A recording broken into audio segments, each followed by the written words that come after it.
Whoa, buddy. Put that thing back in its holster. We haven't gone anywhere. I don't understand. Check out the MichaelDukesShow.com for information on how to get access to the podcast.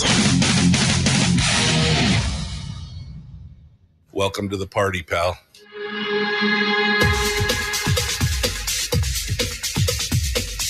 The Michael Dukes Show. The greed and the entitlement is astounding to me.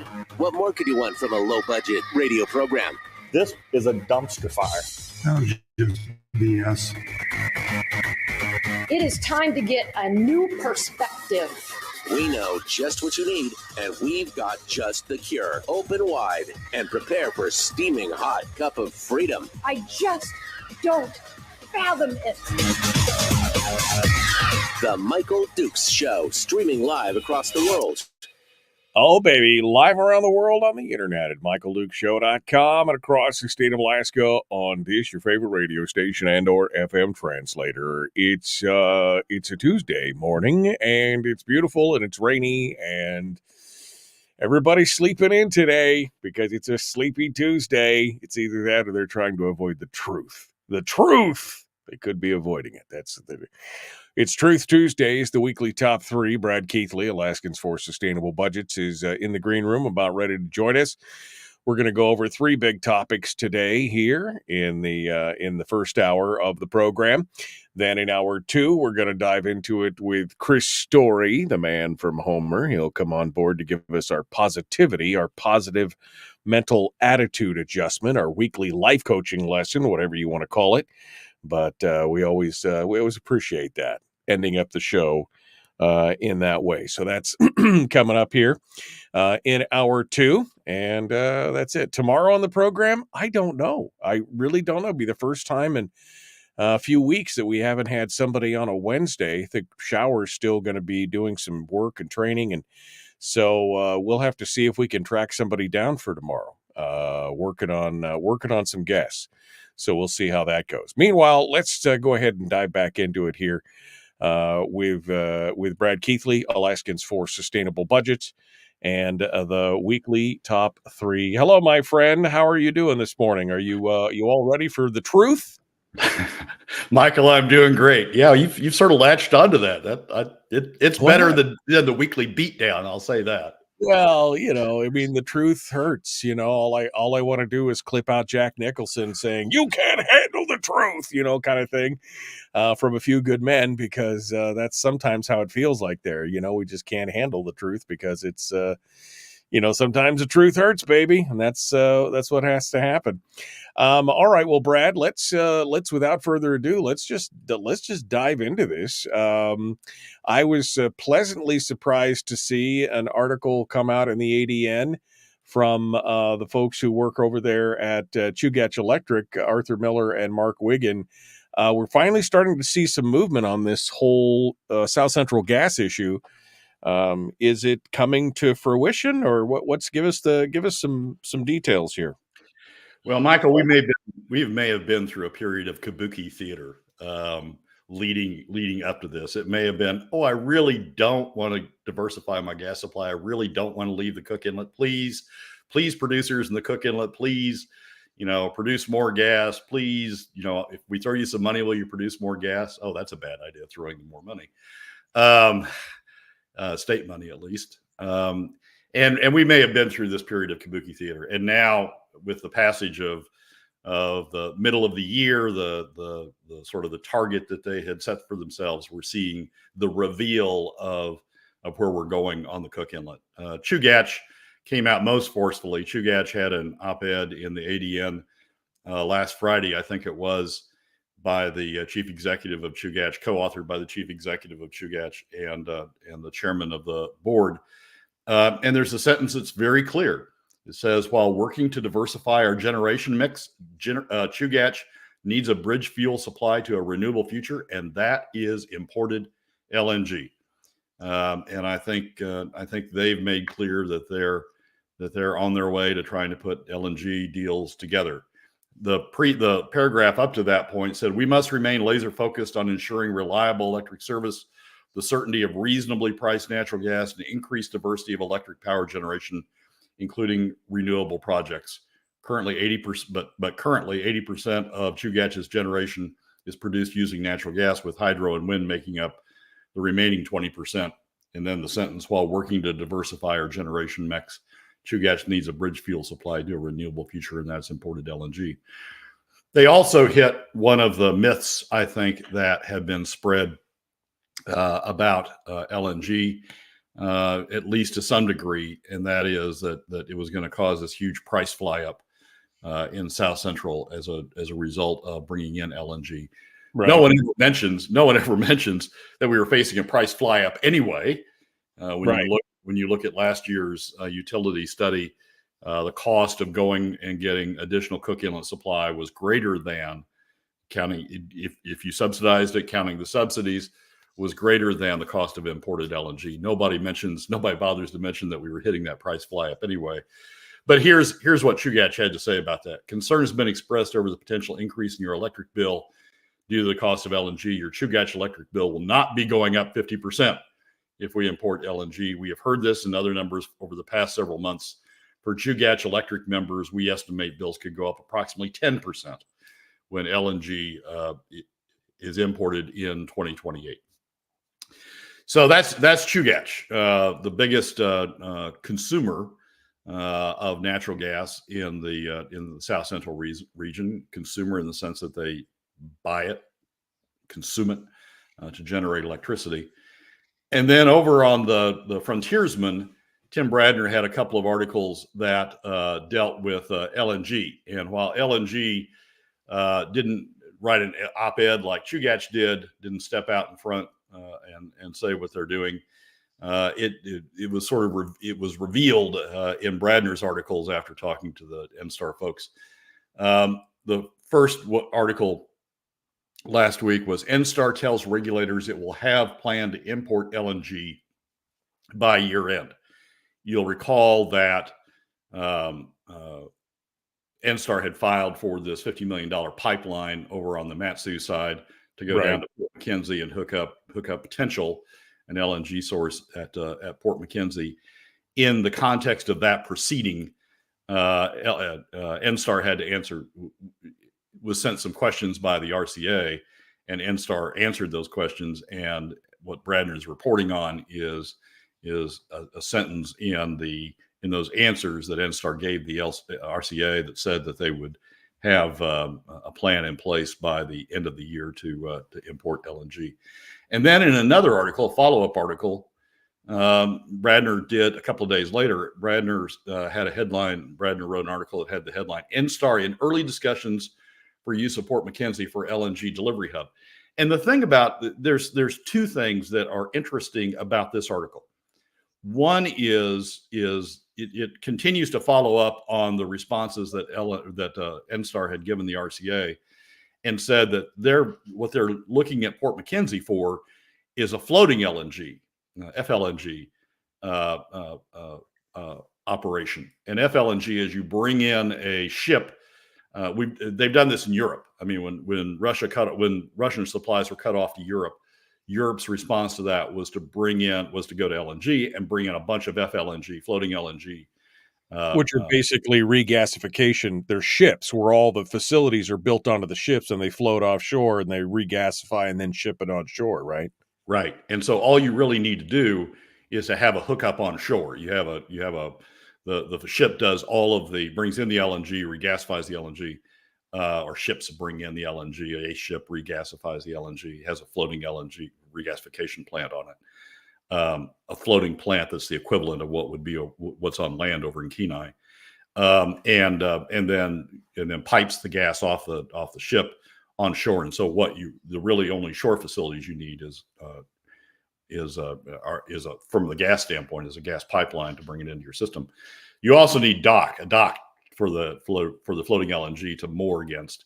And part of the issue at Port McKenzie, I think, is building new facilities to be able to accept a floating ship. There's other issues with floating LNG as well. But what Bradner's article also revealed was that NSTAR hasn't committed to Port McKenzie and hasn't committed to floating LNG.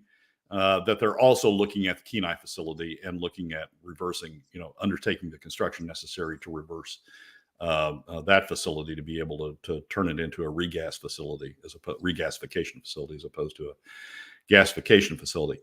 Interestingly enough, when you look back at the phase one study, the utility phase one study, the costs, while they're different, while they come from different places, the cost of floating LNG and the cost of a land-based regas LNG facility are approximately the same. Again, they come from different places. I mean, the costs are different, but they tend to get fairly close to each other. The challenges over at Port McKenzie are going to be the additional dock work, the permits for the additional dock work, the permits for a floating LNG, whatever permits you need, marine permits for a floating LNG, to have a floating LNG facility.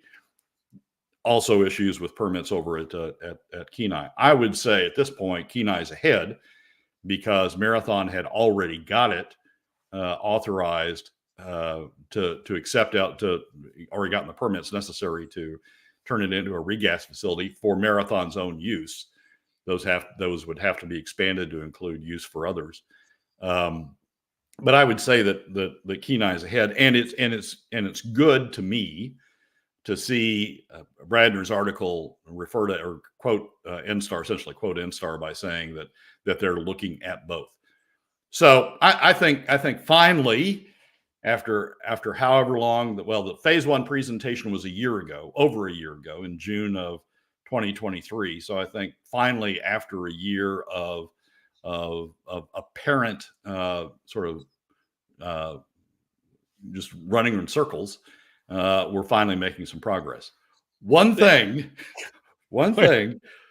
after all this, though, they still haven't released the phase two study. Oh, they still haven't put the phase two study out.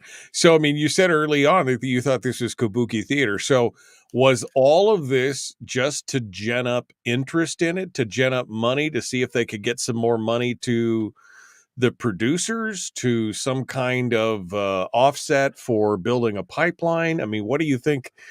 I mean, what do you think is, what do you think is all being, what was the purpose of the theater, I guess? Well, looking back on it and things John Sims has said along the way, I think that NSTAR didn't want to be out in front,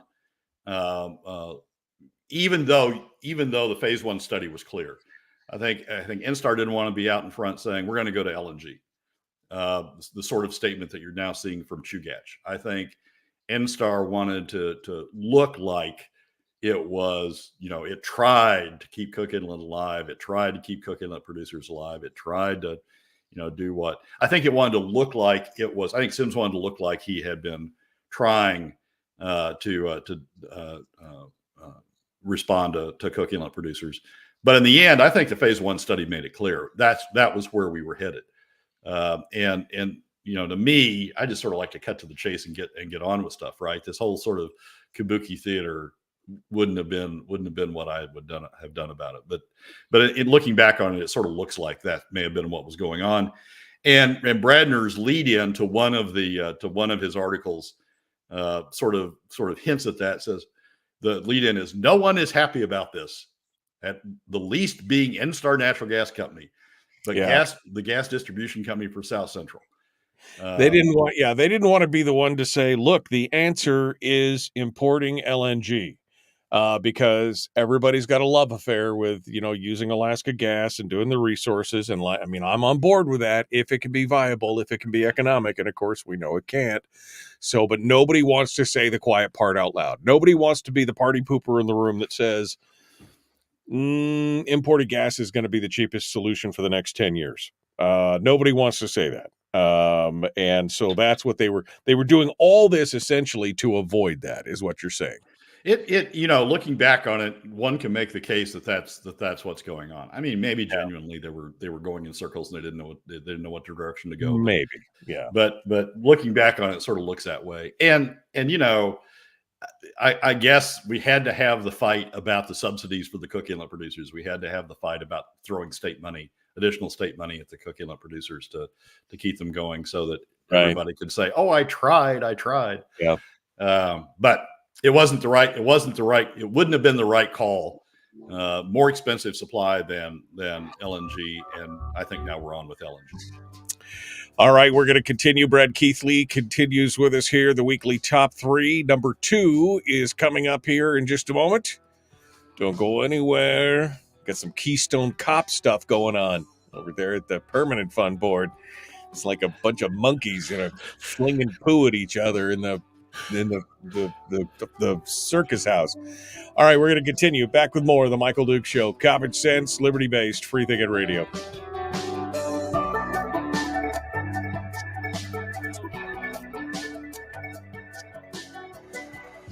If you missed the show, you can listen to it on your time with Dukes On Demand. Oh, and it's free. Like America used to be. Streaming live every weekday morning on Facebook Live and MichaelDukesShow.com.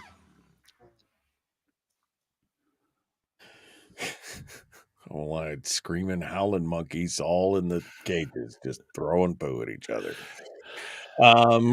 Joseph says, we just need $25 million to build it, $25 million in infrastructure, and 5 years of environmental studies to make it happen. Sounds viable. Yeah, kind of. Isn't that what it kind of always boils down to? But if we don't get started on it now, I thought it was pretty interesting that one article from the two guys at Chugach was basically like, when we start paying for gas in 2028, and I'm like, oof, you guys are ambitious. What are you going to get this done? You better start now because it's going to be 2028 is fast approaching. But yeah, this is where we're at, Brad. Well, yeah, 2028 is fast approaching, but did you just mute yourself? Because I didn't mute. Oh no, I muted you. That was me. Go ahead. Sorry. You're tired of listening? I'm tired of listening to you, Brad. Too much. Go ahead. 2028 is fast approaching. I was surprised by that also. There is an option. We've talked about it on the show before. There is an option of bringing in LNG by cylinders and having a small regas facility, sort of a temporary regas facility around the cylinders. And that's hugely expensive. But you don't need much. The trade-off is you don't need much LNG at the beginning, because Cook Inlet, as we talked on the show before, Cook Inlet isn't just suddenly going to disappear. Cook Inlet is in gradual decline. And so the delta, the portion that you need to fill with LNG isn't all that much at the beginning. And maybe Chugach is thinking that they'll just bring in cylinders for that little bit that they need at the beginning.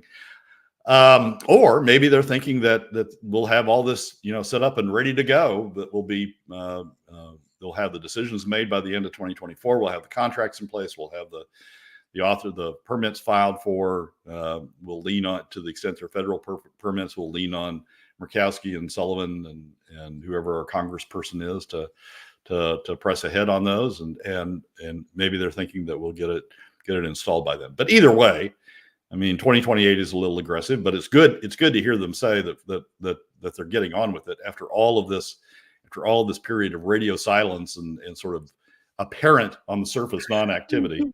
It's good to hear them say that they're getting on with it.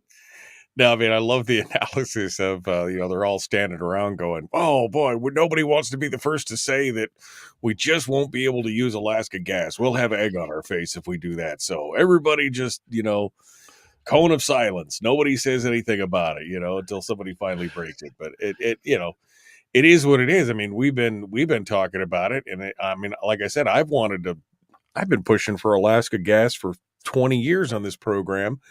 But again, the economics rule the day. The economics have got to make it work. And if you can't make the economics work, then what are you going to do?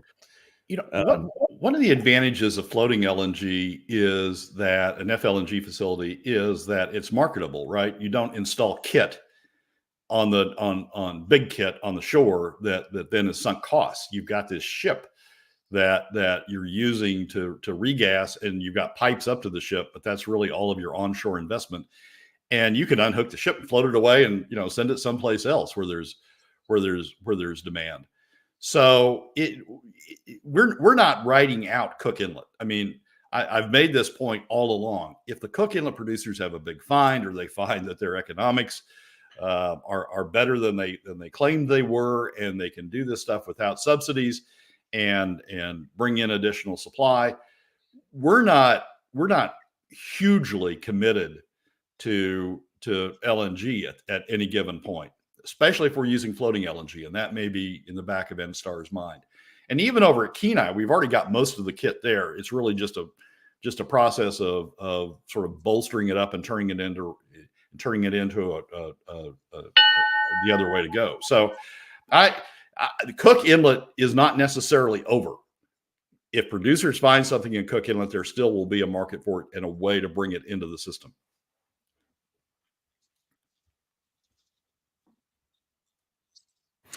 Cook Inlet is not over. That's you kind of choked up there for a second on the internet. So, but no, good point, and I agree. I mean, with as little knowledge as I have, I agree. That makes you feel better, Brad.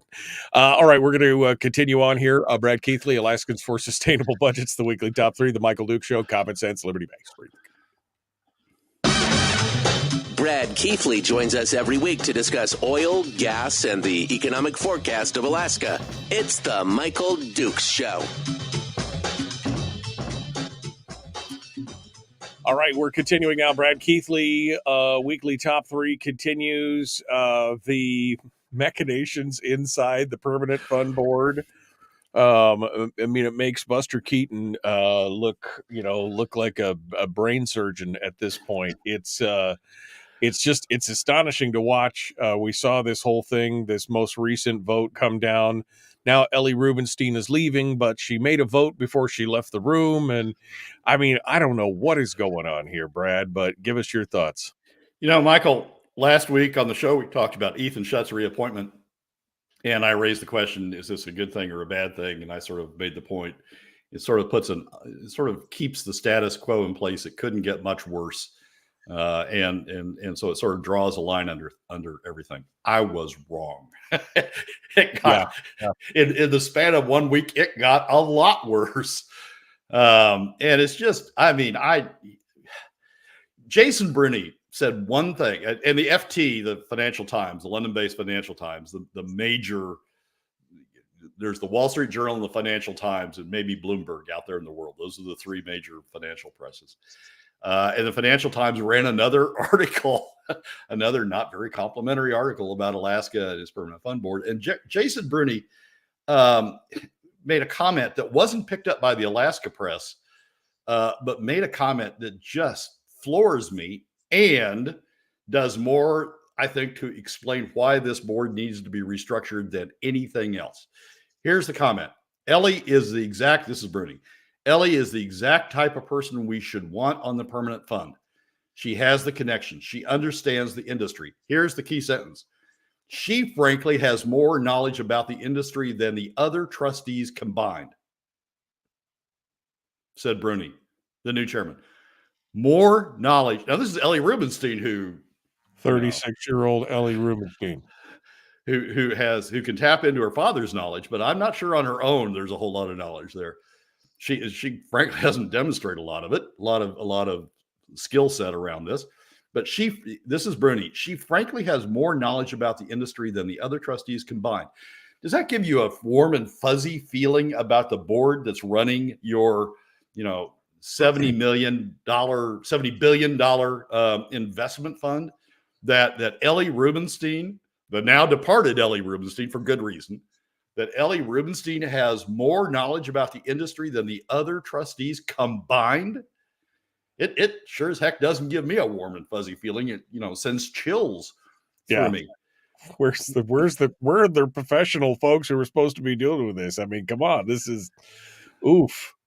Again, we go back to the other boards out there, the 2 Texas boards, the 2 Texas Permanent Fund boards that deal with their K through 12 system and deal with their university system. Those boards have a statutory requirement that members of the board have substantial knowledge and experience in the field of investing, because they recognize that a board like that should be inwardly focused, should be focused on not a community board worried about, what this group thinks or that group thinks, but should be focused like a laser on producing the best returns.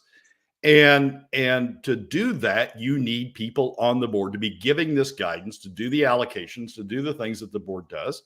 You need to have people who have substantial knowledge and experience. That's what their statute says. Substantial knowledge and experience about the investment industry.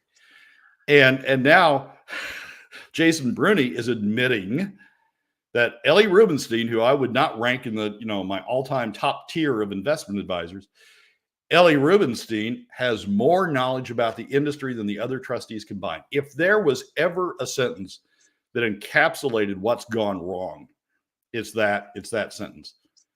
But wait, there's more. It gets better. Oh, it gets better. During the week, not only did Ellie Rubenstein resign, and not only did Jason Bruni make that comment, but they had a coup. I mean, and it's not just me using that word. Craig Richards, who's on the board, used that word when he described the surprise, at least to him, election of new officers at the last meeting outside of the normal election of officers you have at the annual meeting. Ethan Schutt, who had been the chairman, who was the chairman elected at the last annual meeting, had been reappointed by the governor by the time of this board meeting. There was a span of uncertainty, but had been appointed by the governor by the time of this board meeting, was at the meeting. And at the meeting, the first item on the agenda was election of new officers outside of the election at the annual meeting. And they elected Jason Bruni, who now says that the departed Ellie Rubenstein knows more than everybody else about the thing they're supposed to know about.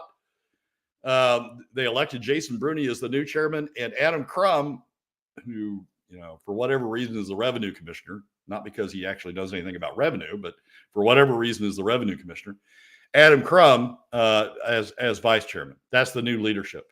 Craig Richards described that as a coup.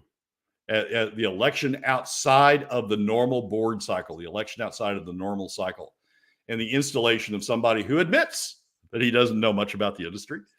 Right. The election of that person and Adam Crum as chair and vice chair. The reason why he said part of it was a coup is because, Ellie Rubenstein is resigning, but her parting shot out the door was to vote for Brune on the way. I mean, it was just like, how could you're going to resign, and you're like, well, I'm going to vote for this person on the way out the door. She knew she was going to resign. Exactly. She didn't announce it until the end of the meeting. Yeah. So you've got this vote that's a 4-2 vote. Would have still been 3-2, but it's a 4-2 vote. It's a disputed vote. Ellie voting, thinking, everybody thinking, well, she's still on the board, so sure she can vote. And then at the end, she's announcing that she's leaving, and obviously she knew that before it wasn't a spur of the moment decision at the end of the meeting. Oh, I'm going to resign too. It is the Keystone Cops. The board has become the Keystone Cops incarnate. It's fun. I mean, if you're a Politico or you like that sort of political drama, it's sort of humorous, like a Keystone Cops show. Sort of humorous to watch. But this is a board that has control of Alaska's major asset, $70 billion investment fund, the one that all sorts of people are relying on. People who want to spend money by the government, people who want PFDs, everybody's sort of looking to that fund to maximize. And now we got people admitting they don't know what they're doing on the board, that they're not expert in the industry. We got a coup going on.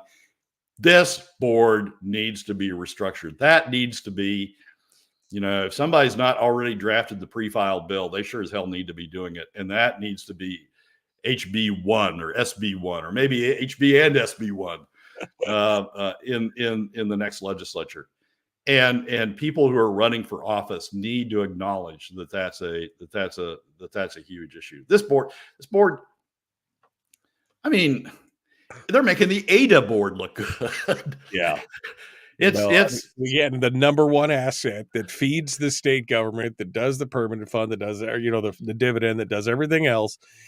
And you got a bunch of people bumbling around in the dark. We need somebody in there who has the expertise. And the problem is that it's become it seems like in the last 10, 15 years, it's become more politicized than ever before. We'd never really heard much about this. The Permanent Fund Board kind of worked in the background. It wasn't a big thing. The news media didn't report on it. It wasn't and now it's, like you said, it's the Keystone Cops. Everybody knows what's going on. They've got email leaks and this and that and the other thing. It's like they're creating a problem at this point. They are, Michael. And it's, we hadn't heard of it in part because it wasn't as important to the state as it's grown to be now. But also in part because we had bankers and we had investment people on there and we had people who actually understood what they were doing. And those people aren't flashy people. They're pretty boring people. I mean, they wear gray suits. They wear white shirts. They're just fairly boring people, and they go about their business. And, they have, in the modern age, they have screens in front of them and they're looking at investment opportunities and they're looking at movements in the market. And they're just fairly boring people. What we've got on there now are wannabe politicians. Adam Crum, who wants to be governor, Jason Bruni, who may want to be governor, Ryan Anderson, who's probably sitting there going, what the hell am I doing here? I should be out building bridges or putting roads back together or worrying about snow removal. But for some reason I'm here. Ethan Schutt, who's a nice guy, but frankly, is not an investment advisor. Craig Richards, who is sort of Alaska's equivalent of Machiavelli, having been in the Walker administration and been part of the shenanigans there, and now over, advising Dunleavy and all. You've just got people on there who really, who are personalities, who are big personalities and want to do things and they're political and want to maneuver. And, when there's not something to be maneuvered, they create things to maneuver around, have coups and things. Well, it's like they're using it as a visible stepping stone to the next great, right? I mean, that's the thing. They're using certainly the case for Crum. Yeah, I mean, I'm using it as a stepping stone for the next direction that I'm going to take the career or whatever. Whereas before, 5 years ago, 10 years ago, I couldn't have named a single person who was probably on the Permanent Fund Board at the time, just because it was so, like you said, innocuous, boring, behind the scenes, people who just did their job and didn't do it. It's just become more politicized. Yeah, a resume builder, says Brian. Yeah, I mean, that's what it is. Oh, look, I can check it off my resume now. That's not what it was for. No, it's not what it's for. It's not. I mean, that's the sort of stuff. I wrote a column in the Landmine a few weeks ago that said, is the chaos on the Permanent Fund Board costing Alaskans money? And my conclusion was, yes, it is, because they're taking their eye off the ball. And when you look at their own benchmarks and the performance of the fund against the benchmarks, they're falling short of their own benchmarks, particularly the benchmark that is CPI plus 5, rate of inflation plus 5%, which is the standard that we're using now for POMV draws. They're falling short of replacing that. So what that does is send the permanent fund into gradual decline on a real dollar basis. And I, the guys who came in gray suits and were boring and just had meetings and did what they were supposed to do and went home and didn't try to flash in the newspapers. Those guys produced, went through some periods of, went through some tough times as the overall market did. But generally, speaking, they produced, solid returns against those benchmarks. Now we got a group who, they're too busy fighting amongst themselves to really focus on the things that they need to be focusing on, and we're falling short. So we need the gray suits back, right? We need the people in the gray suits and the white shirts who are very boring and who, speak in monotone and just, show up at the meeting, do what they're supposed to do and go on. We need those guys back. And that's not who Dunleavy's appointing. That's not, frankly, who Walker appointed. So we need those, and we need to restructure the board to require the expertise that you see on the boards down in Texas. We need that statutory obligation of expertise, and we need a legislative approval of new board members, legislative confirmation of new board members. So we have a vetting process, a public vetting process that goes on. Brad Keithley continues the weekly top 3 and a little bit of truth on Tuesdays here. Up next, the child care thing and tax credits or what? I mean, are those better? Are they worse? Are the subsidies? I'm just shocked that you've got chambers of commerce wandering around saying that government spending is the answer to all these questions, which is mind-blowing to me. All right, we got to continue. The Michael Duke Show. Common Sense, Liberty-Based, Free Thinking Radio.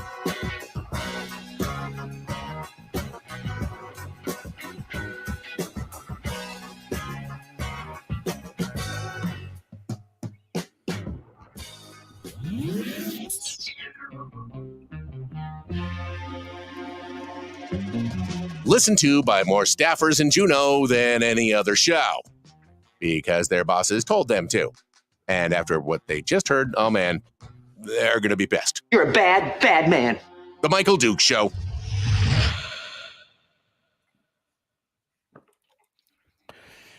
Okay. I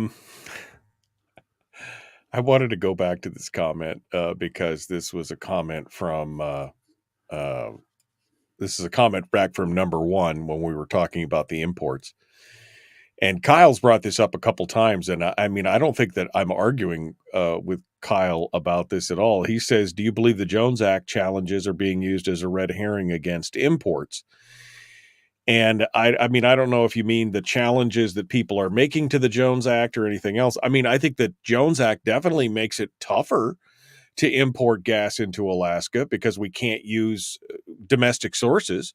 We can't use gas, from the West Coast or even from the Gulf Coast unless I don't know how you would do it. Yes, the Jones Act does make it more difficult, but I don't think it makes it impossible by any means. And I think it would still be cheaper in the long run. Do we need to, change the Jones Act? Absolutely. But I mean, that was just my take on it, Brad. Oh, is it being used as a red herring about imports? I don't know.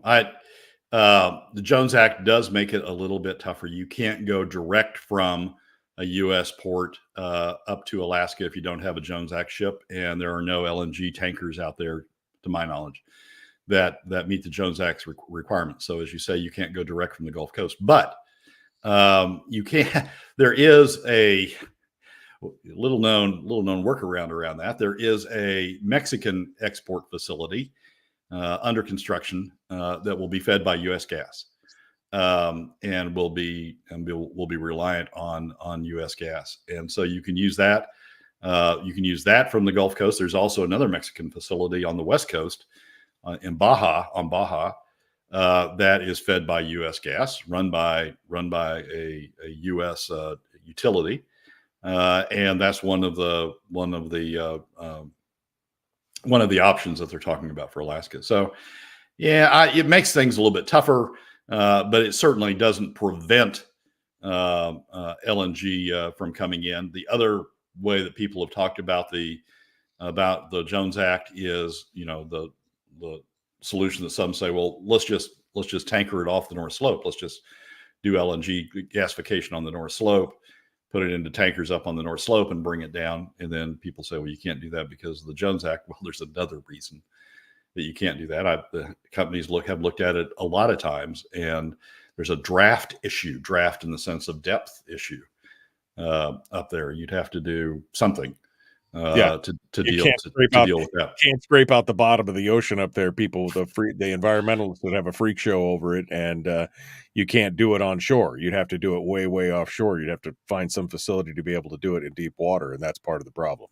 Yeah. So I think the LNG issue or the Jones Act issue is sort of a pebble in the stream. I mean, the other thing, the LNG industry does trades all the time. So you may contract with a Gulf Coast company, but your delivery may come from LNG produced from Indonesia or from Australia or from someplace else because they just do swaps to do that. So I don't think the Jones Act is a significant impediment. If your goal was, I gotta have it from an LNG plant in the U.S. Gulf Coast on U.S. soil, and if that's what's got to be delivered to me in Alaska, if that's your goal, yeah, then it's an impediment. But if your goal is, I want U.S. source gas, you got the two Mexican facilities that can do that. Or if your goal is, I just want cheap gas on the world market, then you can do swaps and get it delivered that way. Well, and I heard this a couple times from several different politicians. I think maybe 3 or 4 of them said this. Well, we'd be at their mercy. They could shut off the gas at any time. And I'm like, who is shutting off gas? I mean, we're not buying it from Russia. We're buying it on the open market. Who is out there saying, I've got a contract with you, but I'm not going to deliver because who is they? I mean, that's where, I understand that there's, a little bit of paranoia is not a bad thing, but who is the they that you keep talking about? And I heard a lot of politicians talking about that. And it just sounded like somebody had fed them something that they were just kind of repeating back. And I couldn't really get an answer. Yeah, it's sort of a back end. I support the Cook Inlet. Now, give me the arguments. Give me the arguments that I need to be able to back that statement up. I mean, it was sort of like John Sims said at one point, well, the Army base or the Air Force base or J-Bear, Joint Base Elmendorf Richardson, that they've said they don't want non-US gas in here. They want to be able to rely on. Really, John? I think they're just concerned about costs. I don't really think they're concerned about sources. And the third largest LNG producer in the world, if you really want to get concerned about, the third largest LNG producer in the world is our ally, Australia, just across the Pacific Ocean, and Canada has sources of supply. So I that's a pebble. It's not a boulder that gets in the way of. That's what I kept hearing it, and I'm like, this just doesn't seem like this makes any sense to me. I mean, who's gonna say I'm gonna sucker you into it? I don't know. All right, we're gonna continue on here. Again, tax credits, childcare, the whole deal. Brad Keithley, Alaskans for Sustainable Budgets. Let's get to it. Here we go. Public enema number 1. Oh, wait, sorry. Public enemy number 1, which makes more sense. On the other hand, he's a little bit of a pain in the Michael Duke Show. Yes, I am. Welcome back to the program. Brad Keithley, Alaskans for Sustainable Budgets, is our guest. We're continuing now, number 3 of the weekly top 3. And the question is, subsidies versus tax credits, Brad. Is that, I mean, all we hear about is how the government can come in and save the sector, the economy, this specific special thing, this deal, and why we need the government to do it instead of just getting out of the way. But, hey, so here we are watching this, and this article came out. Let's talk about it. So an article by Sean McGuire in the ADN talking about Senate Bill 189, which the governor allowed to go into effect without his signature, which is just sort of an odd thing to me. Maybe, he was out of the country or something, but those things in advance. So you either sign them or you don't. But anyway, let it go into effect without his signature. It's a bill by Julie Colomb that passed the legislature that provides for a child tax credit for corporations that spend money on child care facilities. They can take a credit for those costs against their corporate income taxes in Alaska and essentially recover a portion of the costs through that means. The title of the article is Alaska Child Care Advocates Hope New Law and $7.5 million in subsidies will help beleaguered sector. The $7.5 million refers to a subsidy that was also included in the budget. In addition to the credit, there was a subsidy that was in the appropriations bill. So sort of a Kickstarter, if you will, to the child care industry to subsidize them while hopefully, at least in Colomb's mind, hopefully the child care tax credit kicks in. Here's a statement that Colomb made during the article that bothers me, and it bothers me on a big scale, not just with respect to child care tax credits. Colomb argued that relying on government wage subsidies is a dangerous game. She suggested tax credits and expanded family assistance were better ways to stabilize the sector. There really isn't, the point I want to make here is there really isn't any difference in terms of impact on the state budget between subsidies and tax credits. Subsidies are payments made by the state out of the general fund to somebody. tax credits are enabling somebody to short you revenue, keep it for themselves, but short you revenue. And that ends up, shorting your budget. You don't have the same amount of revenue that you had before. So the impact on the budget is the same. I mean, the deficit created by the two is the same, but there's a huge difference between the two. Subsidies are in the budget. You see them when you're going through the appropriations process. The governor can line item veto them. The legislature can vary them up and down in any given appropriations bill. They're sitting there and they compete with other expenditures of money. And on an annual basis, you're sort of making the judgment about whether we need to continue this program or don't need to continue this program. Do we need to continue it at the same amount? Is there someplace else we should be putting the money? All sorts of judgments that go into the appropriations process. Tax credits sort of set off the books. They sort of set off the side. They're established by statute, and really, when you think through it, it's a designated fund, at least in a way, in the sense that the beneficiary of the tax credit sort of can take it without having to go through the appropriations process every year. Right. ConocoPhillips is going to be a big beneficiary out of the child care tax credits. They're going to run a child care facility for their employees, and then they're going to take the cost of that as a tax credit against their corporate income tax. It's another way of subsidizing the oil companies in the state. But they're going to be a big beneficiary out of this. But they don't need to worry about it going through the appropriations process every year. They're just going to be sitting out there going ka-ching, ka-ching, ka-ching, spend, get a tax credit, spend, get a tax credit, spend, get a tax credit, without sort of out of public sight, out of public view. There are a couple of other things. I mean, they're easily expandable. You don't, as opposed to, we need to go from 7.5 million subsidy to, a $10 million subsidy and all of the stuff that entails. And again, surviving a governor's line item veto and all of the public scrutiny that entails. I'm going to change the tax code from 0.01 to 0.02 and get that bill through. And that is a lot easier. At least it's a lot more out of public view of what's going on than subsidies are. So, and sort of an example of all this, tax expenditures at the federal level are over $1 trillion. These sorts of tricks at the federal level are over $1 trillion. They alone, closing all of those, would result in a balanced budget at the federal level, or close to a balanced budget. We may have gone over that in recent times, but closing all the tax credit loopholes. Right. Essentially these hidden revenue pieces. But nobody thinks about them because that's the tax code, that's too confusing. Don't bother me with that.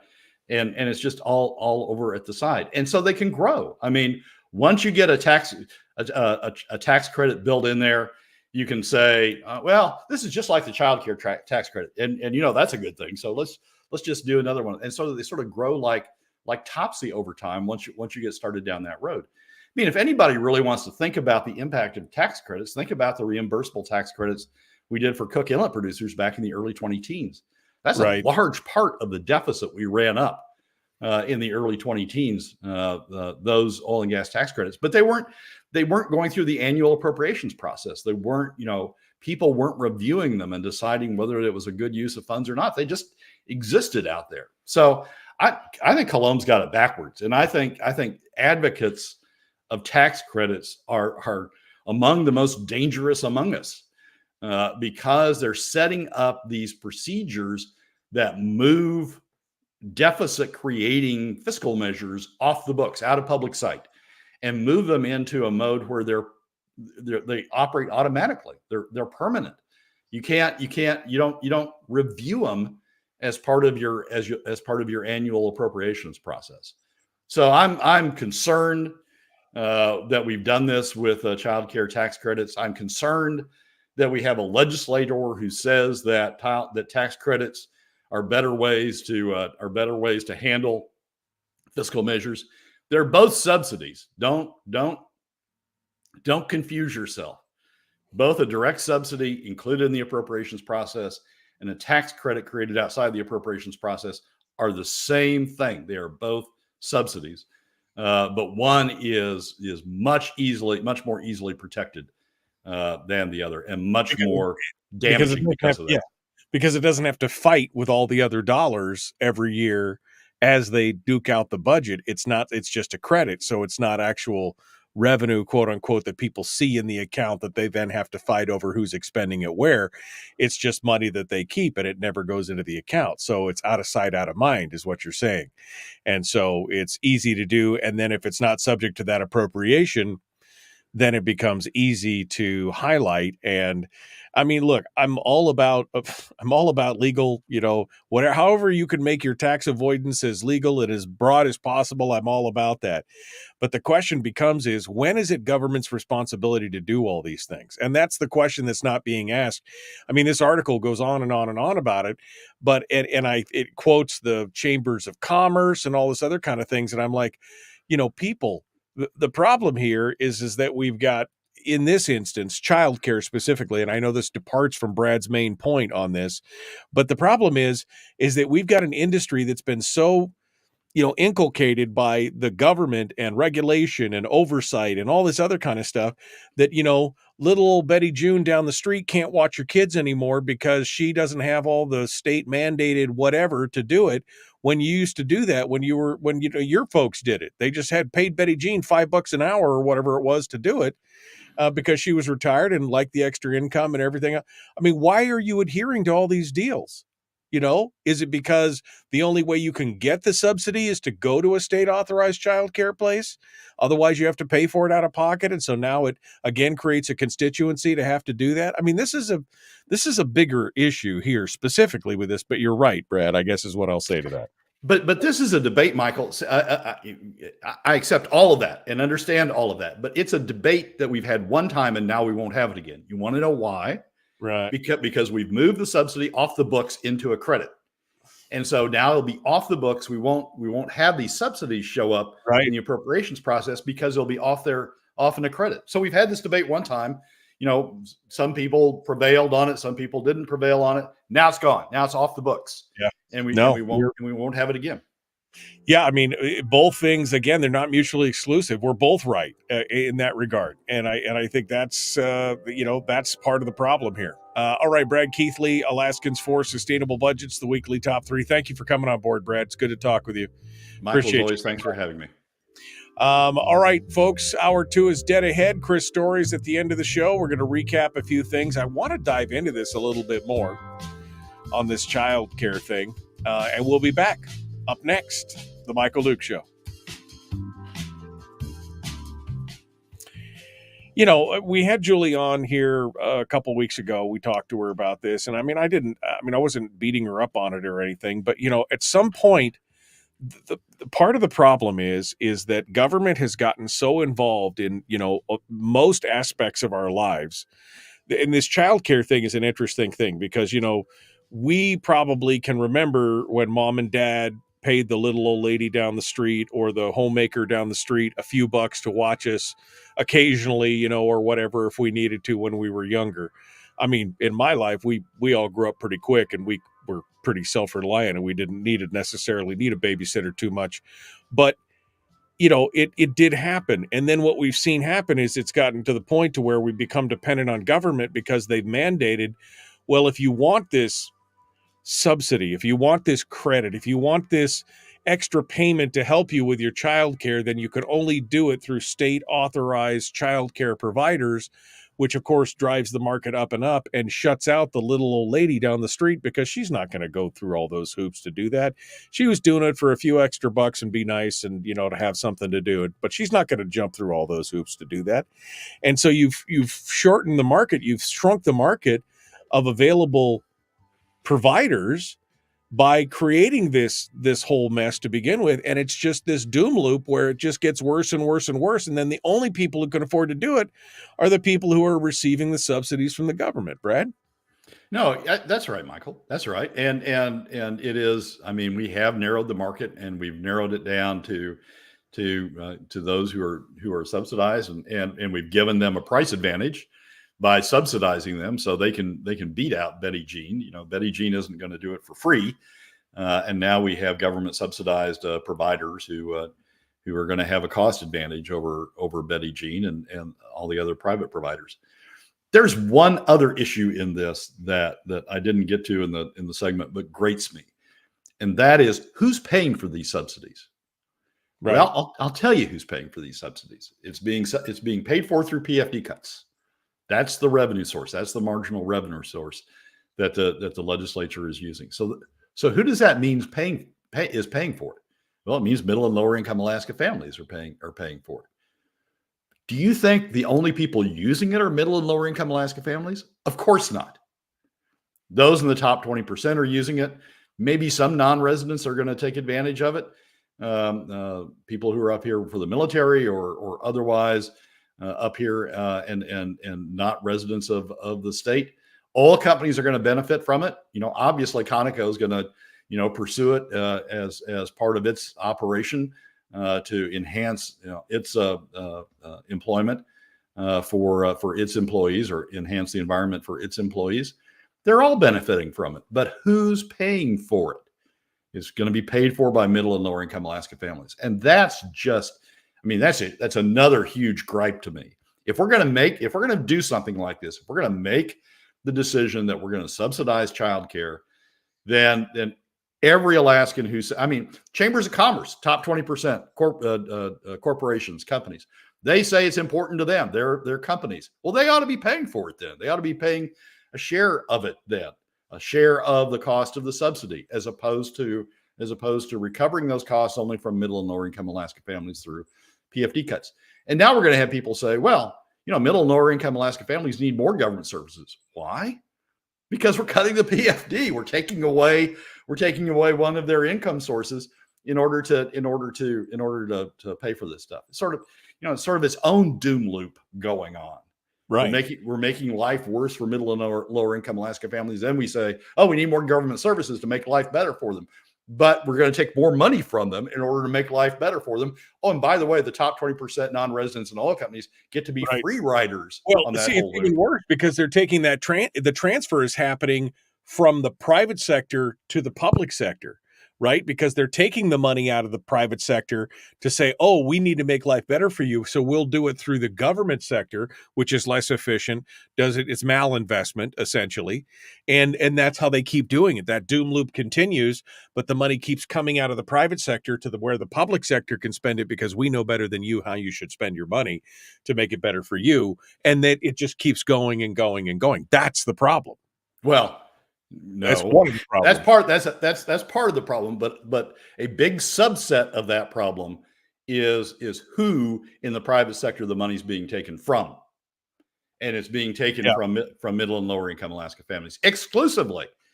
That's who gets PFD, so that's who's bearing the cost of PFD cuts, and the top 20% oil and non-residents are taking advantage of this as well. Why?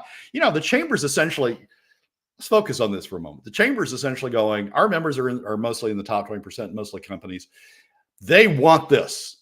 Are you willing to pay for it? No, we're not willing to use PFD cuts, but we want this.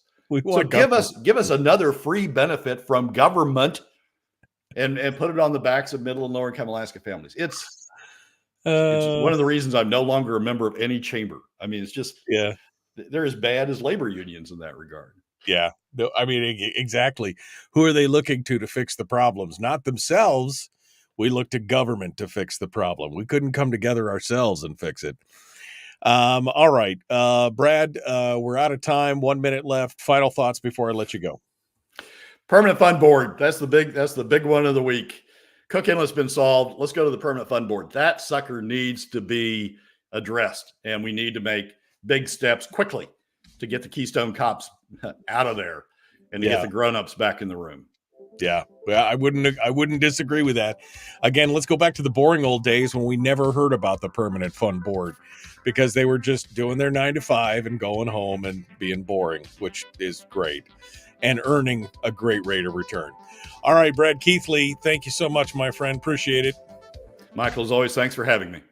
Folks are out of time. Hour 2 is now. The Michael Duke Show. Common sense, liberty-based, free thinking radio.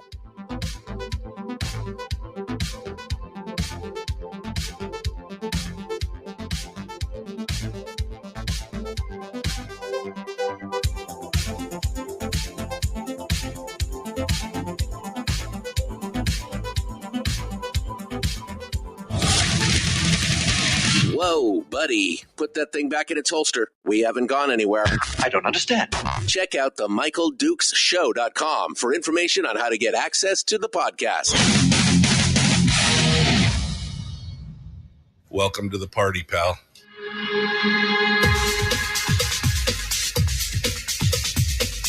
The Michael Dukes Show. The greed and the entitlement is astounding to me. What more could you want from a low-budget radio program? This is a dumpster fire. That was just BS. It is time to get a new perspective. We know just what you need, and we've got just the cure. Open wide and prepare for a steaming hot cup of freedom. I just don't fathom it. The Michael Dukes Show, streaming live across the world. Live around the world on the interwebs at michaeldukeshow.com and across the state of Alaska on this, your favorite radio station and or FM translator. All right. I was going to talk about something completely different here in this first segment, but the more I think about it, the more agitated I kind of become on this. So again, rant incoming. Be careful. Oh, fair warning. Fair warning. Rant incoming. This whole thing with the childcare issue, and Brad really summated, I thought, rather well on the problems with the idea of a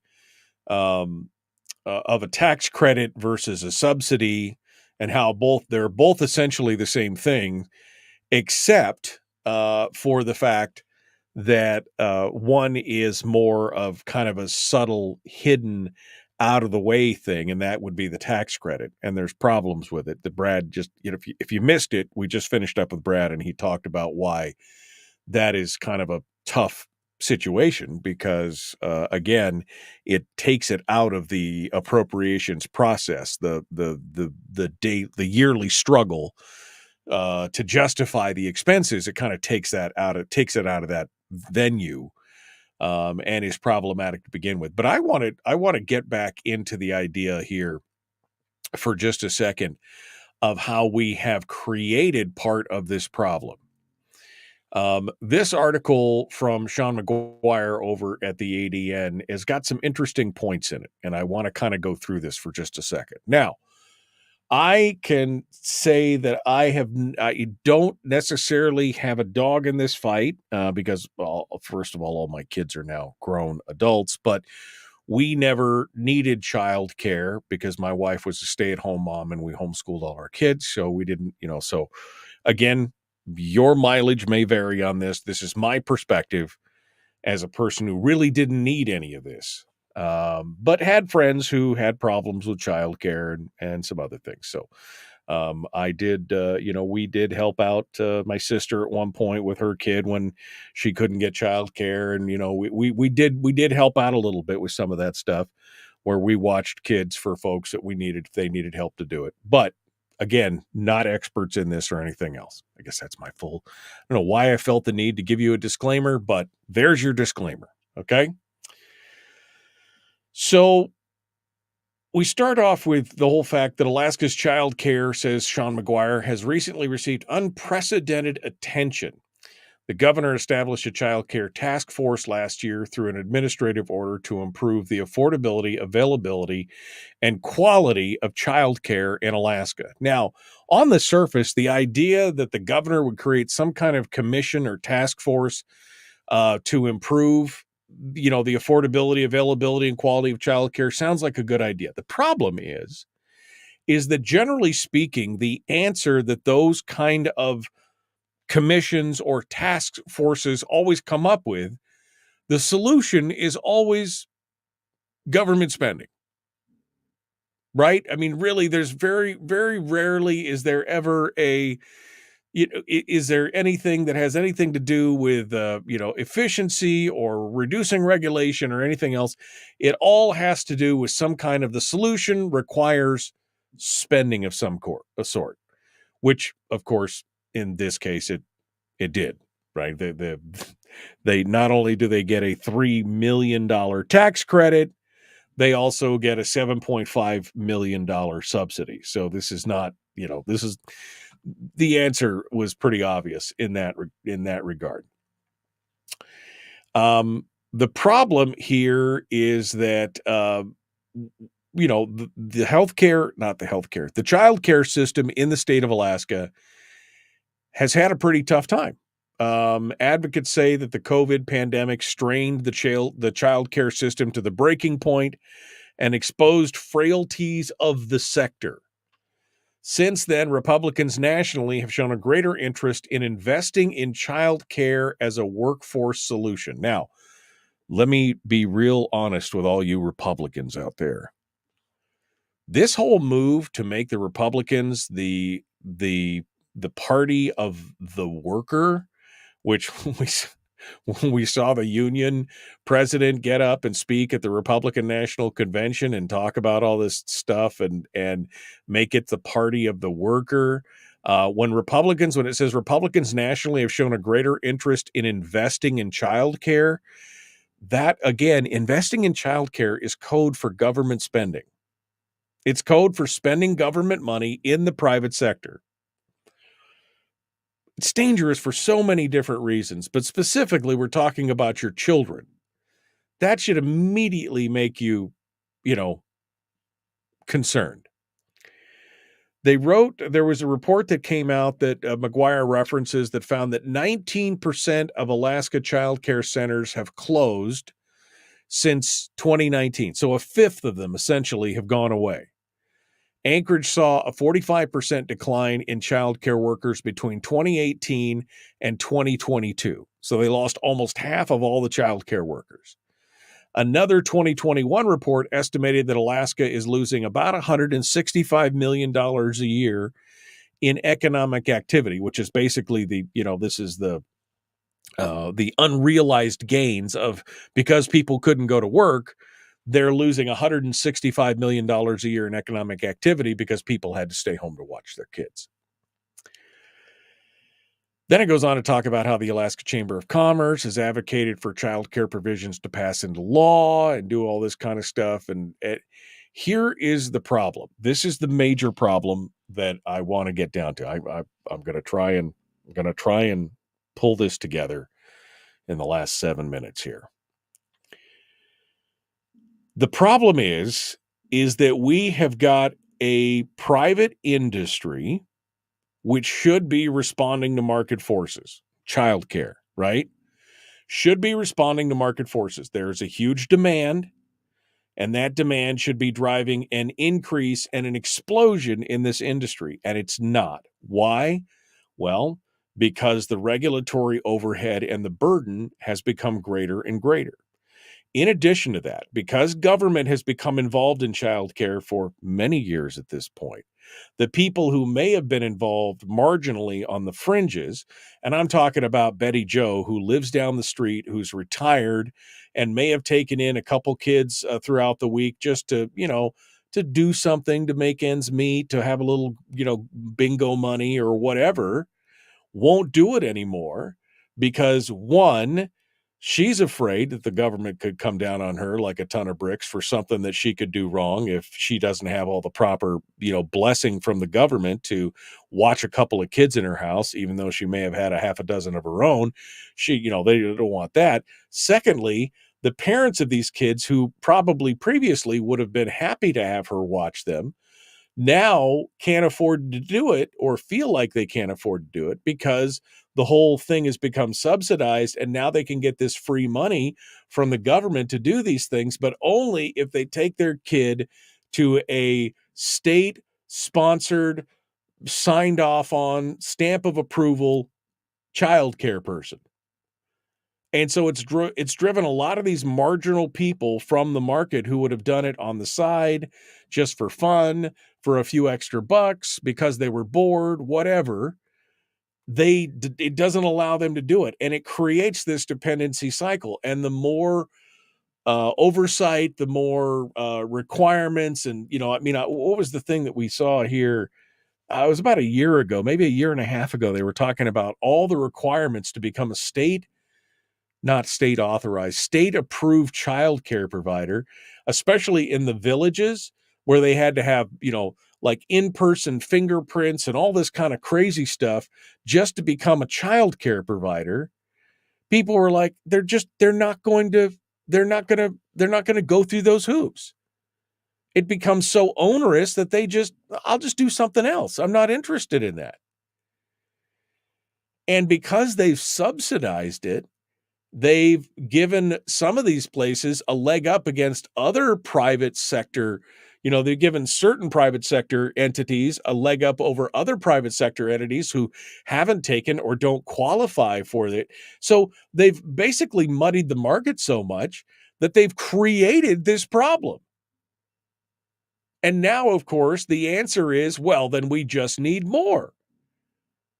They just put $7.5 million. It's not just about the tax credit. And I know that's what Colomb said, and what she's focused on here is that she believes the tax credit is the most important thing. Now, Brad just poked a bunch of holes into why that's not a good idea. Setting that aside, it's not just the tax credit. There was $7.5 million of money that's used to subsidize the wages of childcare industry people, of childcare workers. Now, who chooses which worker gets what money? Who chooses in that? I mean, the government essentially is choosing who the winners and losers are in that. It's not allowing the free market to operate. And here we go. 1,600 workers received a wage boost of about $4,800 last year. Now the lawmakers have approved the same $7.5 million. And part of the also fix means that now the funding can be paid directly as grants to the child care providers, not the workers, but the providers. And then the providers would pay so again, we're just washing money back and forth. And again, who's paying for it? Dividend cuts are paying for it, which are mostly affecting lower and middle and lower income Alaska families. And yet we're taking money out of the private sector to give it to government to then redistribute it to the private sector. Meanwhile, everybody's getting their taste on the way through, right? Everybody's washing the money, getting their taste on the way through. And in the long run, the people who would have done it for less because they didn't really want to be professionals, but they don't mind helping out and they just wanted a few extra bucks. Now they're either shut out because one, they're not going to jump through all the hoops, or two, the people that would have done it want to get their hands on this free subsidized money for childcare, and they can only do it if they take it to a state authorized thing. So we're creating this dependency state where it's all great and it's all gravy. And we all look to, when the Chamber of freaking Commerce is looking to the government to fix this problem, we've got a deeper issue here. Why are you looking to the government to solve this? The government is part of the problem with this. I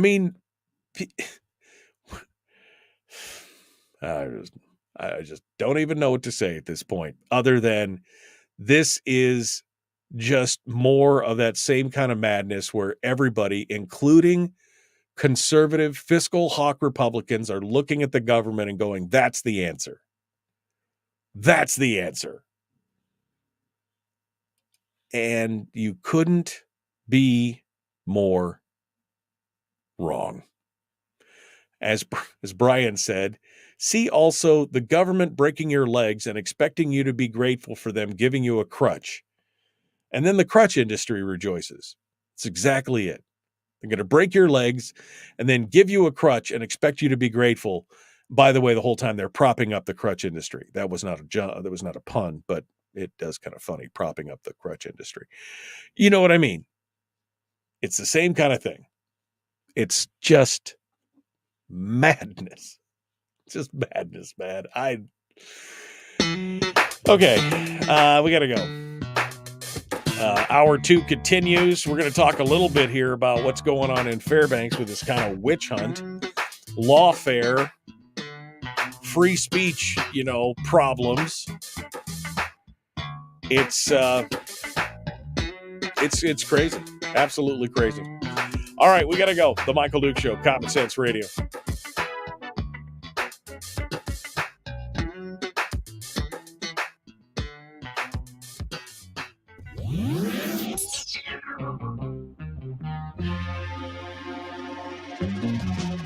Running on 100% pure beard power. Oh, also some coffee.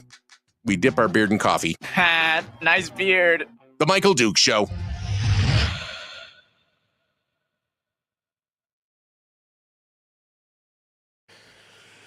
Okay. No way, MD. Government created a problem within the private sector? Say it ain't so. In the recent past, unions attempted to organize private childcare people into their union. It was to be a requirement. I mean, yeah, you want to talk about it being unaffordable now? Just let them all unionize and then see what happens. It's, yeah.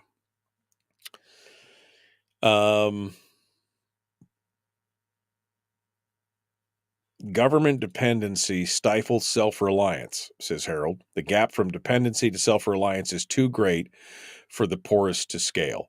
I mean, it's difficult. I don't think it's too great. I think it's very difficult for the poorest to scale. I don't think it's impossible because we've seen it happen in this country time and time and time again. But it does make it definitely, more difficult.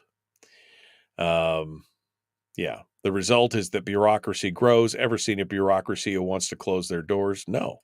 That's the thing. That's the thing right there. Do y'all think we can get MD to dress like a garden gnome for Halloween this year? I hear if he does, it won't snow until November. I will dress like a garden gnome for Halloween if it does not snow. I will do that. All I need is the little pointy hat. I've already got the beard. I just need the pointy hat and the suspenders and the little blue coat. Right? I'm just a giant garden gnome. That's what. Except I would be the garden gnome with the AR. You ever seen those? The garden gnomes with the AR-15s. That's what I would be. Child care is vital for a single parent who wants to work and cannot afford child care. What is the solution?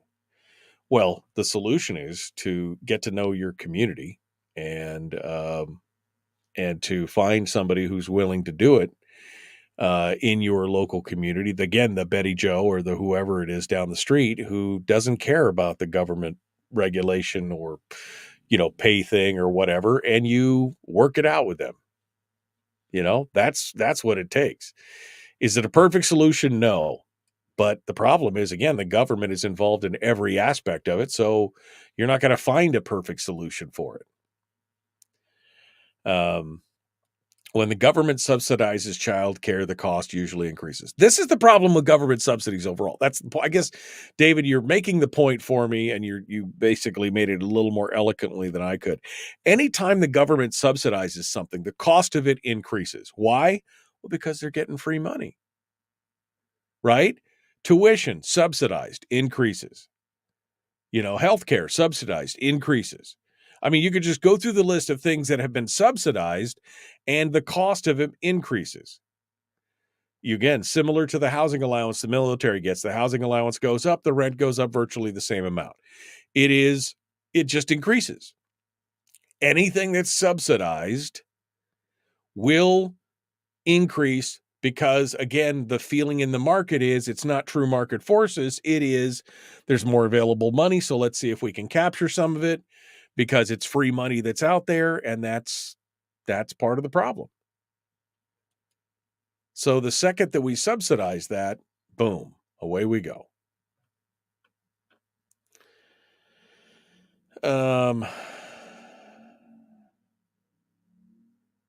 Next thing you know, we will be requiring master's degree for childcare providers, says Jeannie. I mean, possibly. I mean, it could happen. Oh, man. All right. We're going to have to jump back into this here and continue on. The Michael Duke Show, common sense, liberty-based, free-thinking radio. Like, share, subscribe, ring the bell.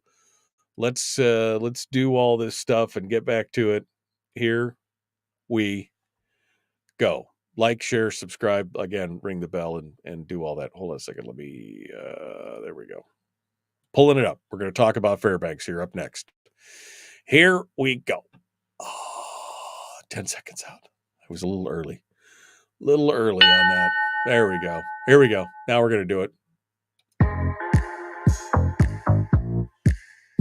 The Michael Duke Show. Not your daddy. Wait, sorry. Not your daddy? Ooh, not your daddy's talk radio. Whew. I was scared for a second. Thought we were going down. Here's Michael Dukes and the show. Okay. So Chris' story is going to be coming up in the next segment. The 4 rules of effective communication is going to be his topic. He just told me that via text message. So we're looking forward to that because I'm a little agitated. Let me just summate with what I was saying earlier because I think David actually said it pretty well. He made the point that says when the government gives a subsidy to childcare, the cost of childcare usually increases. Similar to the housing allowance the military gets, the housing allowance goes up, the rent goes up virtually the same amount. And what he's pointing out is part of the problem here. Anytime the government subsidizes anything, the cost of that thing goes up. Healthcare, college tuition, just fill in the blank. Anything the government subsidizes, eventually the costs on those things just skyrocket and rise to the point to where they're nearly impossible to contain and control because they're subsidized by the government. They're completely irrelevant to whatever the market forces are out there in the free market, and that, they are not responsive to those things. So of course they're going to rise. So of course childcare is going to be out of control. I just don't even want to talk about it now. Now I'm agitated. All right. So the breaking news on last Friday, was that Brett Rottermund, a friend of mine up in Fairbanks there, had resigned his seat on the assembly following the censure of Assemblywoman Barbara Haney. Now, Barbara, who's a frequent listener to the show and has called in a lot and talked with us a lot, she wrote an opinion column in the Fairbanks News-Miner, and the editors added to the end that she served on the assembly. Now, she hadn't put that in. She'd just been writing as a private citizen. But the radical community, the lawfare community in Fairbanks, lodged an ethics complaint about the reference. Now, before I get too far into this, let me just say that what difference does it make on any of those things? Well, I'll read you a little bit more backstory on this. Rottermund resigned because he believed the assembly had violated the Constitution. The folks on the assembly were saying that the assembly members have no right to any public communication without a disclaimer, right? That is just their opinion, not this is my opinion as a private citizen or whatever. Borough code that they cited her under says all communications, which implies op-eds have to have a paid-for disclaimer on them, which the borough has never required that. There have been so many op-eds from borough assembly members that, it never has required that. The presiding officer of the assembly, Savannah Fletcher, is running for Senate, and she's a lawyer who has used her specialty in lawfare to basically fight everyone.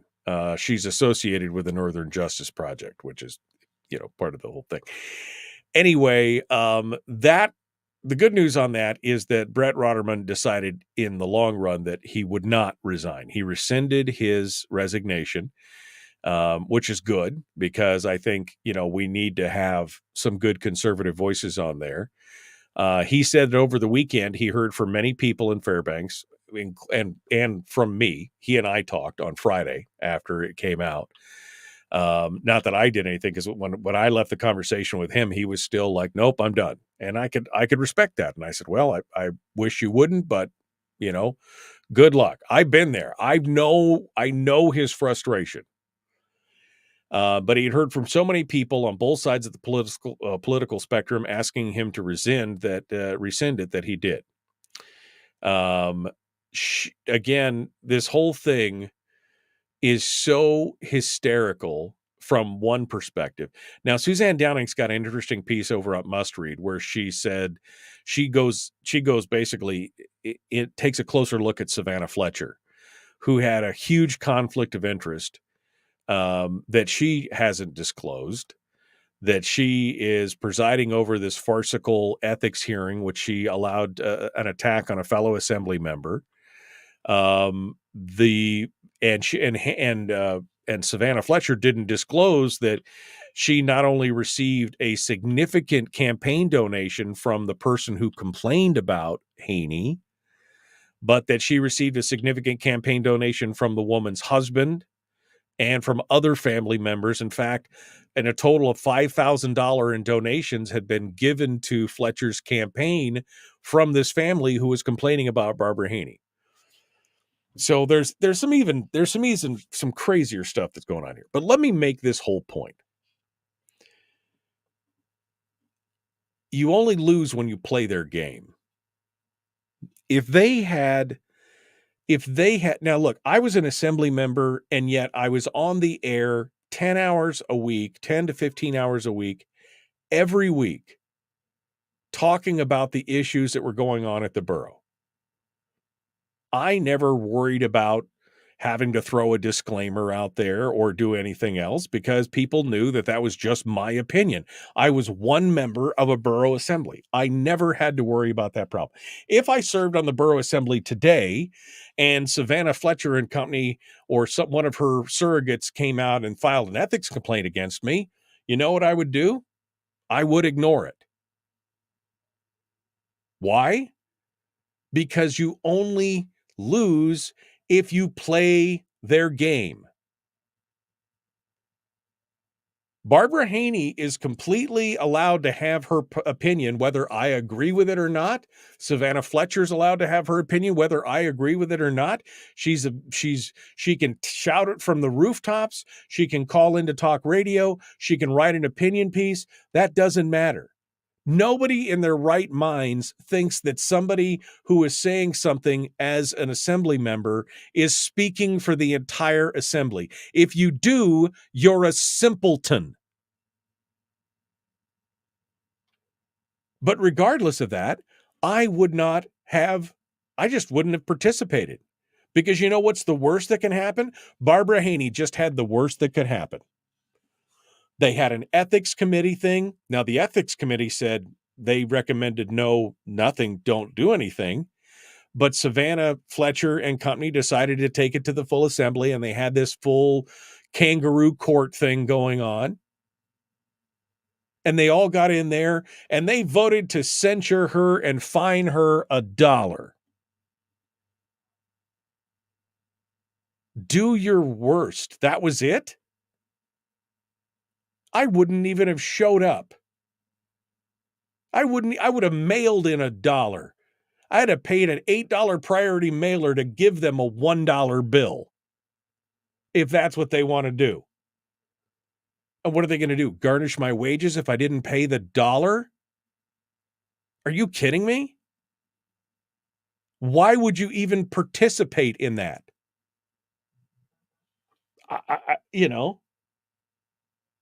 Why would you even? I would just ignore it. hey, you guys have your little circle jerk there and you decide whether or not you think that I'm ethically, tainted because I dared to voice my own opinion as a private citizen. And you guys decide whether you think I'm a bad person or not. I don't really care. Because again, what's the worst that can happen? They'll censure you. Okay. And what does that do? Oh, nothing? Okay. Well, then good luck with that. I can understand Brett's frustration because the borough attorney basically, he said, I don't think that this is constitutional and I don't want to vote for it. What do I do? And she basically gave him some runaround about whatever. And he basically said, next time I'm just going to stand up and walk out. I'm not going to vote on that. And he's right. I wouldn't even have shown up to the meeting if that's all the meeting was. And I was an assembly member and they were doing something like that where it was something so ridiculous. I mean, if somebody's caught in something that's like really badly ethical, like conflict of interest or doing something, but I mean, somebody who wrote an opinion piece in the paper and you're going to have an ethics violation hearing? What is this? The Salem witch trials? I mean, do you going to put her in a tank and see if she floats or not? I mean, is that what you're going to do? Because somebody had an opinion that you didn't agree with, and she didn't use the magic word that says, oh, by the way, this is just my opinion? So, see, this is what this is about. This is about lawfare. This is about embarrassing people. This is about making people afraid to say what they believe. This is about chilling their free speech. To which I say to them, screw you, all of you. Anyone that said, oh, well, that's ethically, screw you. That's as strong as I can say it. If I wasn't on the radio, I would say something else. Because you disagreed with somebody's point of view? You're going to try and intimidate them with all these official proceedings that mean nothing. Nothing. It is the Salem witch trials all over again. It is much ado about nothing. And you know what? If we refuse to participate, they'll eventually stop because it just makes them look petty and, quite frankly, stupid. Again, you're a simpleton if you think that because somebody wrote an opinion piece that somehow that represents the entire. If a member of Congress writes an opinion piece, does that mean that the whole Congress believes? Nobody thinks that. Hell, half the time, if a husband and wife somebody writes something, nobody believes that the wife believes it wholeheartedly or the husband believes it wholeheartedly if the other one writes it, because we know that people disagree. Here's the thing. Refuse to participate in that BS. That's what you need to do. Because what are they going to do? They can't. It's not like they can kick you out. It's not like, oh, they find her $1. Good luck. Good luck. First of all, I wouldn't pay the $1. I'd just be like, you can bill me for it. Just leave it there. I mean, it is just, the fact that anybody even brought this up, and that it just shows how petty, and it shows how they are trying to manipulate the system. And if we keep giving into it, where we give them credence for this, we give them a platform. If they called, if it was me and they said, you wrote an article and you're a bad person and you're basically that, and we're going to hold an ethics hearing, and I'd say, well, good luck with that. Tell me what you find out, because I'm not showing up. And I don't really care, because there's nothing you can do. And excuse me while I, excuse me. I'm not going to participate in your BS. I'm just not going to do it. Sorry. You can hold all the hearings you want and everything else. They're not binding. They have no force of law. They're not going to do anything. And what's the worst that could happen? If somehow, some way they could force me out of office, okay, how well do you think that's going to go over with the rest of the people out there that voted for me or anything else when they see what you do? Jeannie says we saw that. I'm sorry. Maybe I should have been more blatant about it. But, I'm just saying. That's what I would say that. Do what you want to do. I refuse to participate. Gotta go. Gotta go. Back with more. Made it look like a circus. Yeah, it's a bunch of angry monkeys flinging poo back and forth. Why would you step into that? You're just going to get covered in monkey poo. What is it? Yeah, I just step back and go, oh, you monkeys do what you need to do. I'm going to go home. All right, we got to go. Chris Story's up next, The Michael Duke Show.